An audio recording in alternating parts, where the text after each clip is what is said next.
Hello, hello, hello, hello. কি অবস্থা সবার? কেমন আছেন? ভাই, এক সপ্তাহ পরে আইছি।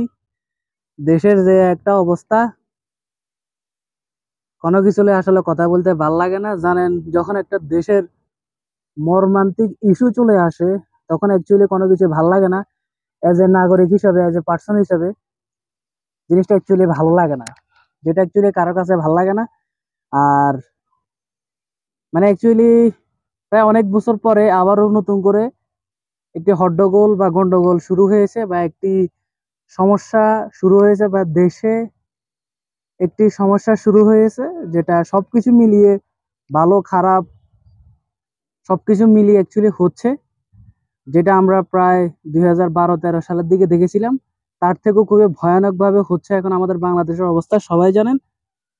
এবং যেটাকে সবাই তুলনা করতেছে, এজ এ পার্সন আমি আমি নিজেও তুলনা করতেছি 1952 সালের আহ ভাষা আন্দোলন যেভাবে হয়েছিল, যেভাবে সংঘর্ষ হয়েছিল, যেভাবে ঝামেলা হয়েছিল, সেম সেভাবে কিন্তু এই 2024 সালের 5 জুন থেকে, সরি 5 জুলাই থেকে কিন্তু শুরু হয়েছে, যেটা এখনো পর্যন্ত চলতেছে মর্মান্তিক ভাবে। এবং যেটা সত্যি স্মৃতির পাতায় সবসময় থাকবে। এবং এটা বাংলাদেশ ছাড়িয়ে এই ঘটনাটা বা এই হট্টগোলটা কিন্তু পুরো পৃথিবীতে ছড়িয়ে গিয়েছে। এবং সেটার শিকার আমরা সবাই হয়েছি, হয়ে যাচ্ছি। আল্লাহ ভালো জানে যে এটার মীমাংসা কোন দিন হবে, দেশটা আবার কখন আবার নর্মাল দেশ হবে, সেটা আমরা অ্যাকচুয়ালি কেউই জানি না।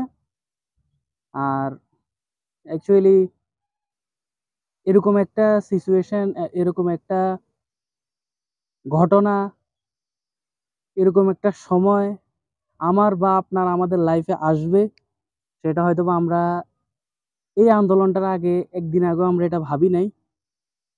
আমরা সবসময় বলতাম যে আমরা, আমাদের দাদারা, আমাদের বাবারা হয়তো 1971 সালের যুদ্ধটা দেখেছেন, তারা সেই মর্মান্তিক ঘটনার সাক্ষী ছিলেন। তারা নিজের স্বচক্ষে 1971 সালে যুদ্ধ দেখেছেন। কিন্তু আমরা, তাদের ছেলেমেয়েরা, আমরা দেখি নাই। কারণ আমাদের জন্ম হয়েছে খুবই পরে, অনেক পরে হয়েছে। আর সেই যুদ্ধের সময়ে সেই যুদ্ধের সময়ে আমাদের বাবারা বা দাদারা তারাও ছোট ছিলেন। তো আমরা রূপকথার গল্পের মতোই কিন্তু 1971 সালের যুদ্ধের কথা আমরা শুনতেছি, বইয়ে পড়তেছি, প্রত্যেকটা জেনারেশন জানতেছে। এবং সেটা কিনে অনেক বায়োগ্রাফি, অনেক মুভি, অনেক হিস্ট্রি কিন্তু আছে 1971 সালের যুদ্ধকে ঘিরে। এবং 1952 সাল, যেটা আমাদের বাবারাও দেখেন না হয়তো, বা তার দাদারা দেখেছেন, বাবার বাবারা দেখেছেন, 1952 সালের ভাষা আন্দোলন, সেটাও কিন্তু আমরা কেউ দেখি নাই। আমরা সেম 1971 সালের যুদ্ধের মতো 1952 সালের ভাষা আন্দোলনটাও আমরা জাস্ট হিস্টোরিক্যাল শুনেছি, বই পড়েছি, দাদা বাবাদের মুখে শুনেছি, গল্পে দেখেছি, বইয়ে পড়েছি, গল্পের বই পড়েছি, উপন্যাসে পড়েছি, কিন্তু আমরা কখনো দেখি নাই। তো আমরা হয়তোবা ভেবেছিলাম যে আমাদের জেনারেশন বা আমরা হয়তোবা এরকম কোনো সিচুয়েশন কখনোই দেখবো না। আমাদের বাবারা দাদারা দেখেছেন, সেটাতে সীমাবদ্ধ। এরকম কিছু হয়তোবা ঘটবে না আর আমরা সাক্ষী হব না। বা আমাদের জেনারেশন আমাদের চোখের সামনে প্রাণ যাবে, রক্তাক্ত হবে, খুন খারাপি হবে, সেগুলো আমরা দেখবো না। এরকমটা হয়তোবা আমরা ভেবেছিলাম। কিন্তু সব জল্পনা কল্পনা ছাড়িয়ে কিন্তু আমরা ঠিক এই 2024 সালে এসে, প্রাপ্তবয়স্ক অবস্থায় এসে নিজেরাই এই ঘটনার সাক্ষী হলাম।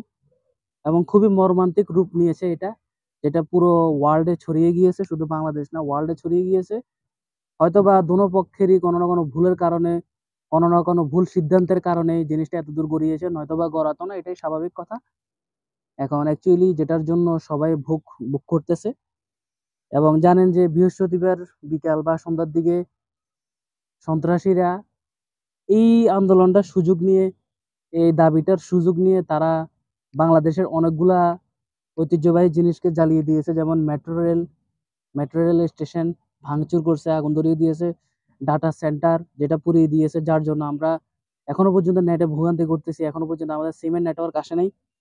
ওয়াইফাই দিয়েছে 5 দিন পরে, তাও খুবই স্লো। আমি এই ভিডিওটা করতেছি, এটা আপলোড করতে গিয়ে হয়তো অনেক হিমশিম খাবো। রেজলিউশন কমিয়ে দিয়ে তারপর আপলোড করতে হবে, কারণ ওয়াইফাই স্পিড খুবই স্লো। আর এইদিকে ফেসবুক টিকটক এগুলো তো বন্ধ রাখছে।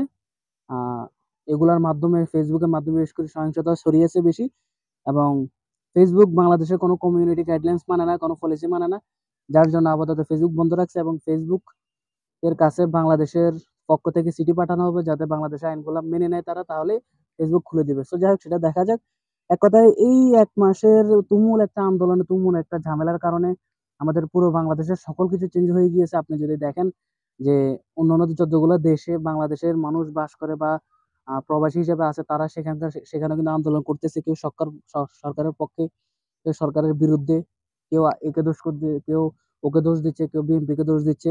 অ্যাকচুয়ালি আমি এগুলা কিছুতেই যাব না। অ্যাকচুয়ালি এরকম একটা সিচুয়েশন, এরকম একটা হিস্ট্রির সাক্ষী আমরা হতে পেরেছে বা হচ্ছে, এটার জন্য একদিক দিয়ে যেরকম ভালো লাগতেছে, আর এদিক দিয়ে এই মর্মান্তিক সময়টা কাটতেছে খুবই ধীরে স্থির ভাবে কাটতেছে, খুবই বোরিং লাগতেছে, খুবই খারাপ লাগতেছে, খুবই কষ্ট লাগতেছে যে একটা সমস্যার কারণে আজ এত বড় সমস্যা পুরো বাংলাদেশে।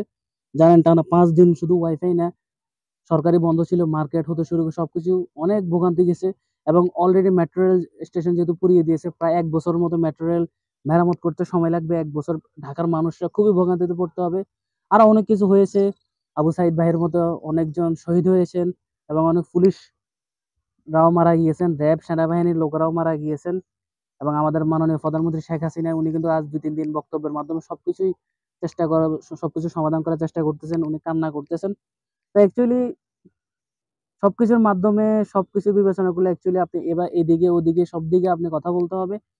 এত কিছু অ্যাকচুয়ালি বলার দরকার নাই। জাস্ট আমি এটাই বলতে আসছি যে অ্যাকচুয়ালি আমরা এরকম একটা সিচুয়েশনের সাক্ষী হিসেবে হয়েছি, এবং এটা হয়তোবা আমাদের ছেলে মেয়ে নাতি নাতিদের শোনাতে পারবো যে আমাদের বাংলাদেশে মর্মান্তিক বা হিস্টোরিক্যাল, আমাদের প্রজন্মের আগে 2টা ছিল হিস্টোরিক্যাল ঘটনা, এবং আমাদের প্রজন্মে আরো একটা ঘটনা অ্যাড হয়, সেটা হচ্ছে কোটা আন্দোলন বা আন্দোলনকারী। এটা যে কোনো একটা নাম অবশ্যই হবে। সো 1952 সাল, 1971 সাল এবং 2024 সাল। সো এই 3টা হিস্টোরিক্যাল মুভমেন্টের মধ্যে লাস্টটাতে বা 3 নাম্বারটাতে আমি আমরা সবাই আসি। এই জিনিসটা হয়তো আমাদের ছেলে মেয়ে, আমাদের নাতি নাতিদের গল্প হিসেবে শোনাতে পারবো। হয়তো এই ঘটনাটাকে ঘিরে কিন্তু নেক্সট ফিউচারে কিন্তু বইতে গল্প হবে, লেখা হবে, উপন্যাস হবে, সৃজনশীল প্রশ্ন হবে, রচনামূলক প্রশ্ন হবে, একটা অধ্যায় হবে এই 2024 সালের জুলাই মাসের ঘটনাকে নিয়ে। জানি না এটা আর কতটুকু গড়ায়, তবে সরকার দাবি মেনে নিয়েছে। ছাত্ররা যে দাবি করেছেন, আমরা ছাত্ররা যে দাবি করেছি, এটার থেকেও বেশি মেনে নিয়েছেন।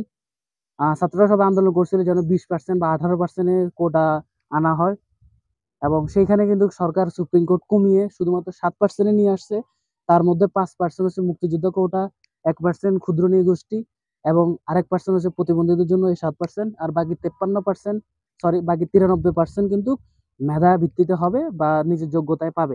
খুবই আনন্দদায়ক সংবাদ এটা। তবে আসলে আন্দোলনটা এখন আর শুধু কোটাতে নেই, এটা খুবই একদম মর্মান্তিক রূপ নিয়ে নিয়েছে দেশের সরকারকে রটানোর জন্য বা সরকারকে সরানোর জন্য বা দেশের ক্ষতি করার জন্য। কিন্তু এখন সবাই লেগে পড়েছে, সবাই ভিতর ভিতর থেকে দেশের ক্ষতি করার জন্য লেগে গিয়েছে।